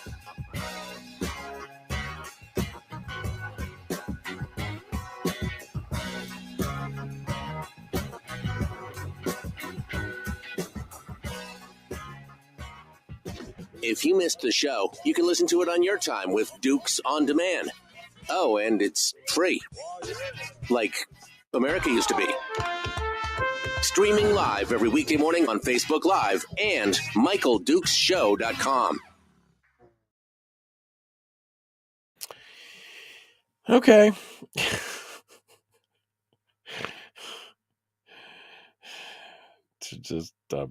Stop just saying, man. I'm just saying. Why would I participate in that stupidity? I wouldn't. I wouldn't show up. I wouldn't respond. Good morning, Michael. Good morning, sir. How are you doing this morning? I'm excellent. I like how you're turning a $1 investment into a $9 affair. Yeah, no. I mean, I think I would have, if they made me do the dollar, like I said, I'd probably, take the dollar. I'd probably laminate it. I'd probably put it under glass, and then I would probably put it in a $9 mailer to make sure that somebody signed for it so they could see that they got the $1 that they got on the thing. If I decided to even, oh my God, it's just so insane, man, that somebody actually would take it to this level, because they're just trying to embarrass people. That's the whole point. They're trying to embarrass somebody by having this circus of a ethics committee violation because you dared to write an opinion piece that they didn't agree with or somebody didn't agree with. Of course, it's really not just about that person. It's sort of a lesson and a warning to everybody else. It's they're attempting one child to teach everybody a lesson. Yeah, they're trying to chill everyone's free speech by how dare you do this? If you do any of this, if you guys better learn from her lesson. And to which I would say, boy, I'm going to write an opinion piece every week from now on and say it's the whole assembly's opinion at that point if I want to. I mean, what are they going to do? They have no power. It's all show, and you're giving them legitimacy by participating in it. Just don't participate. You guys are going to throw an ethics party? Oh, go ahead. I'm going to go home. I mean, I don't care. Tell me what you find out. I'm trying to remember why they ran you out of Fairbanks. Why they ran me out of Fairbanks? Yeah, I'm kidding. You're still the much beloved son of Fairbanks. Well, no, I mean, I left Fairbanks in the rearview mirror and went, "Oof, look at that place. Good riddance." I mean, I love the people, but you can keep the rest of it. I love the people, but you can keep the rest of it. The environment, the politics, and everything else, forget that. I don't want to mess with any of that. So, all right. So, Chris says the 4 rules. I thought you said 4 tools of effective communication. I've got the 4 tools of effective communication. That is C4, M4, air superiority. Those are the 4 tools of effective communication. If you didn't hear it the first time, I'll let you hear it a second time. But you've got the 4 rules of, there you go, of effective communication. So I'm looking forward to that. So how's your summer been there, Story? What's going on? Fantastic. Get all the fishing in that I'm wanting, and just enjoying the green belt down here, the banana belt of Alaska. It's been pretty nice down there. I It keep has, I keep absolutely. seeing a lot of pictures, and it seems like it's been a pretty nice summer overall. So Hmm. I'm looking forward Yeah, it to it. really has. It really has been. Yeah. Uh, But speaking of which, my Facebook page was actually taken over by some cretin, and so I'm just as frustrated as possible, trying to just delete the whole page. But once somebody else has taken over your page, it's almost impossible to communicate with Meta. You'd think with 3 billion clients or customers or users that I would be able to get a hold of somebody. somebody at the company, yeah, no. Once your if your account gets hacked like that, it's damn near impossible to get it back unless you've got all the secondary stuff already set up and everything. But yeah, it's a Yeah, hot, I hot just want to mess. dump it at this point. I just want to dump it. Yeah. Just get rid of it completely, and I probably will never go back. Yeah. Well, I mean, again, the only reason that I'm on Facebook is for this show. I mean, really, Yeah. I Well, have, and that's just it. You've got to have a personal page so you can get a business page or a profile, public person's page or something. You have to have the personal page. So I'll probably do that, but just not use it and then have just my author page and just yeah. leave it at that. Yeah. So, I mean, I think it probably makes the most sense. And use hard passwords, okay? Chris, this is what happens when your username is username and your password is password, okay? They know it. You can't just use 12345 as a password. That's pretty easy to right. guess, all right? So just for future, just remember that's what's going on. Miguel asked, did the Rumble thing happen, Michael? I looked at it over the weekend for about 5 minutes and then decided I had something else to do. So the Rumble thing is going to happen. I just haven't gotten to the part about it should just be a simple click, and it's not. So I will get it fixed sometime this week, but I'm busy, man. I'm busy. Chris Story, our guest. We're going to talk about the 4 rules of effective communication and hopefully get a little bit of a positive pick-me-up here on the other side. The Michael Duke Show, common sense, liberty-based, free-thinking radio. Let's do this thing. Here we go.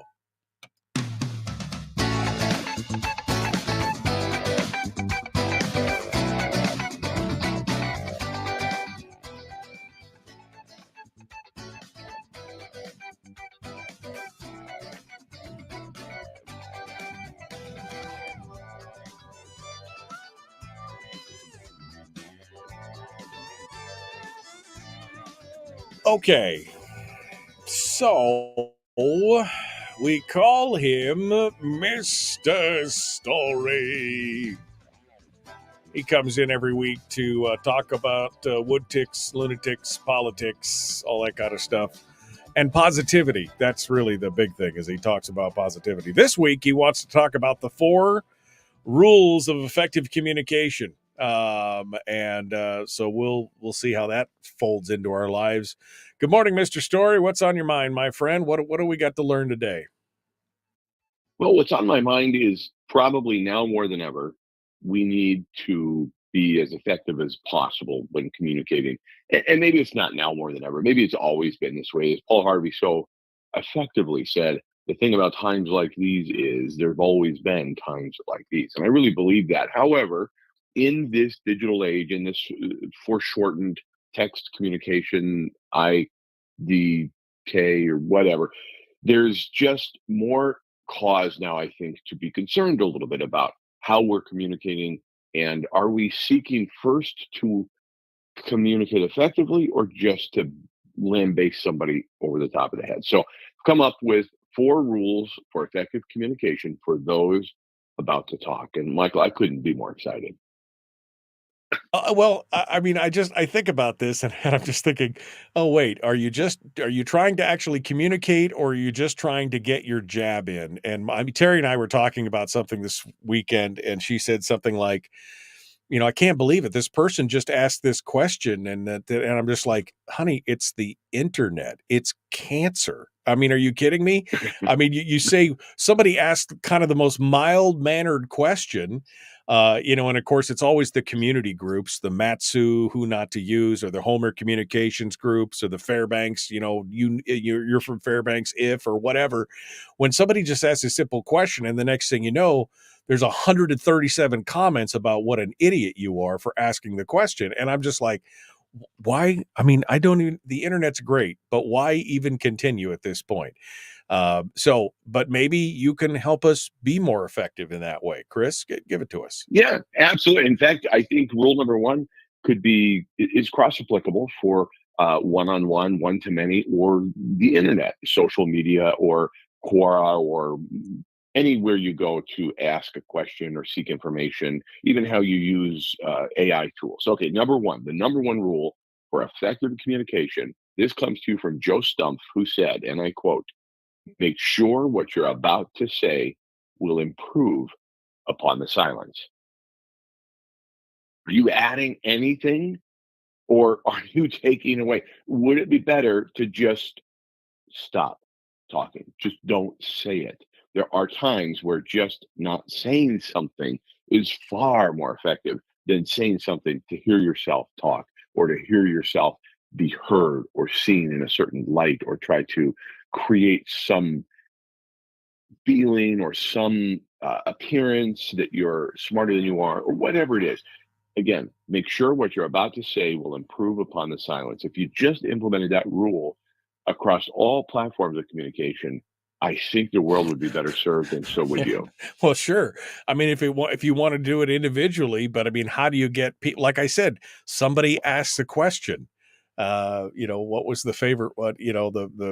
Is there a place that we can, where I can eat outside for lunch on a patio that would allow me to bring my dog with me? And of course, the chorus of "How dare you bring a dog to a restaurant? How dare you do? Who are you? How did you? Again." I'm trying, if somebody is asking that question, in all honesty, just wondering if it's available, they're trying to make the silence better, but it's Are everybody they else that though? Couldn't answers. they have used that? Couldn't they have used that rule as well? In other words, Well, tell me are how. you really? Okay, don't ask it on those stupid forums. Okay, Just so don't go I'm there. with you on that. Ask So a that's the friend. first thing. Ask a Yeah, friend. exactly. Yeah. Don't go on. So this whole thing about four rules of effective communication, the whole preface to this is don't use this on the internet, because it doesn't make any sense at all. Or I'm sorry. Go ahead. or use this rule. Make sure that, really asking that kind of a question, is it going to improve upon the silence? Nope. And why are you asking it there? Why aren't you just asking a friend, or some people in the community that you might know that have pets? There's just other ways to go about it than just throwing yourself upon the mercy of the trolls. That's true. I would true. ask it from both sides. Yeah. Okay. Why are All you right. asking a question there? And did you improve upon the silence? And then those of you that were answering with, the negativity, again, are you improving upon the silence? Yeah. Nope. Okay. The conversation needn't have happened. All Okay. right. Rule number two. Rule number two. Seek first to understand, then to be understood. This comes to you from Stephen Covey. It's one of the highly effective habits of people. One of the 7 highly effective habits of people is that they ask clarification questions. They ask questions that might make them seem a little bit stupid. I was in a conversation the other day, and a guy used the word secundatory or something to that effect. And I said, hold on one second. What does that mean? I've never heard. What are you talking about? Oh, it means like when the Marines were seconded to a battalion of the army or something to that effect. It's a British word. I had no qualm whatsoever about just stopping and going, hold on, I don't understand that word. I'm in the communication business, and I'm like, stop the presses. I've never heard of that word. What does that mean? When we seek to understand what somebody is saying to us, we're willing to let our guard down. We're willing to say, you know what? Maybe I should have learned this in grade school, but I don't know what you just said. What do you mean? And asking questions to seek to understand better what's being said before you simply respond, before you say, oh, yeah, good. Okay, here's what I want to say about that. And then neither of you really walk away having been effective with the other person. Again, this is one-to-many or one-on-one kind of conversation. Right. It applies to both. And it could apply cross-applicably to the internet as well, if you must go there to ask a question. If you must. Yeah. Well, I mean, and that's the listening ratio, right? 2 ears to 1 mouth. We should be listening twice as hard as we are speaking. And like you said, many times we're in a conversation and we're just waiting for the other person to shut up so we can throw our 2 cents in, because we're really not listening to what they're saying in that regard. And we need to listen more. We need to understand, and so that we can be understood, because it makes us. Here's what I've always found out about that: it makes my arguments more persuasive, especially like if I'm in a sales situation or something. When I'm listening to them and actually figuring out what they're trying to tell me, it makes my statements then can become either counter arguments, or it makes me more persuasive on the other end, because now I'm speaking their language. I understand what they're going on about. And exactly, precisely. And don't forget that part of listening is active listening, involves questions, involves asking clarification questions to better understand where that person's coming from. And that implies that you're going to employ empathy and trying to understand where they're coming from, so you can better either respond, or they may actually challenge your own idea, in which case then seeking first to understand them might actually inform how you think about something, or not. And you're still going to try to persuade them to your side of the argument. However, it needn't be an argument if both people are listening, as you said, but also willing to ask questions to better understand, which leads to your point about selling. Item number 3 on our list today is sell your ideas. Okay. Think about your idea as a product, Right. or as a service. How would you go about selling it? Would you go about selling it by saying, look, idiot, you're going about it all wrong. Let me tell you, this product right here, you moron, this is going to make your life. It's like, hold on, all they hear is idiot and moron. They don't hear your persuasive argument for your product. So if you sell your idea, understanding that selling by its nature is the transference of a feeling. That is essentially what selling is. Good ideas don't need to be forced. Nobody forced the good idea of, if you want to call it a good idea, of the smartphone upon the population. It was not forced upon you.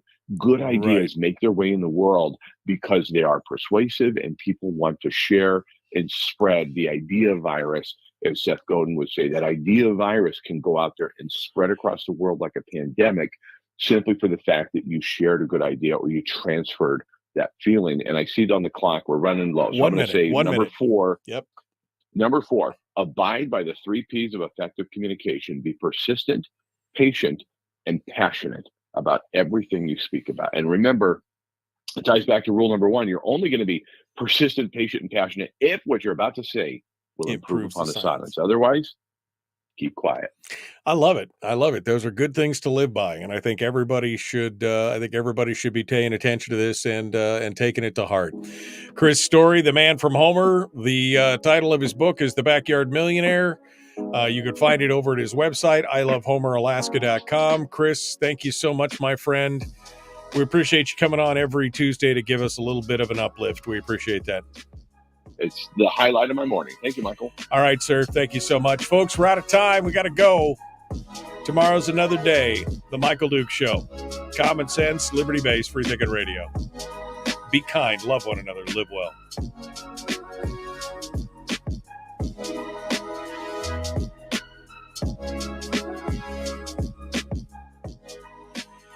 Okay.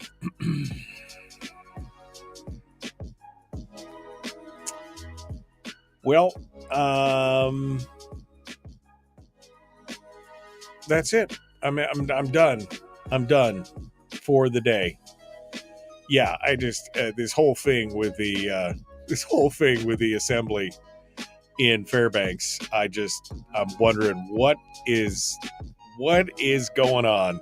Why would you guys even participate in that ridiculousness? Anyway, all right. We will see you guys tomorrow. Thanks for coming in and joining us. Don't forget to check out the Common Sense Corps. If you want to help support the show, that's where you go out to do it. Thanks so much. We will see you tomorrow.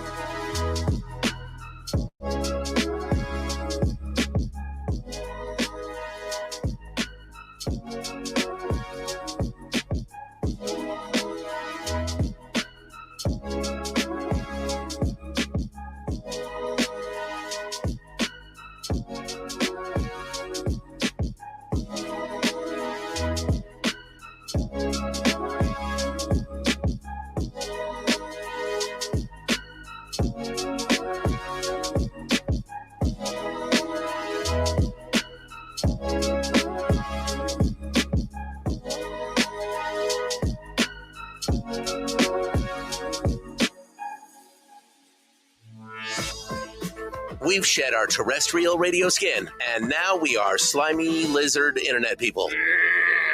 It's the Michael Duke Show.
Bye.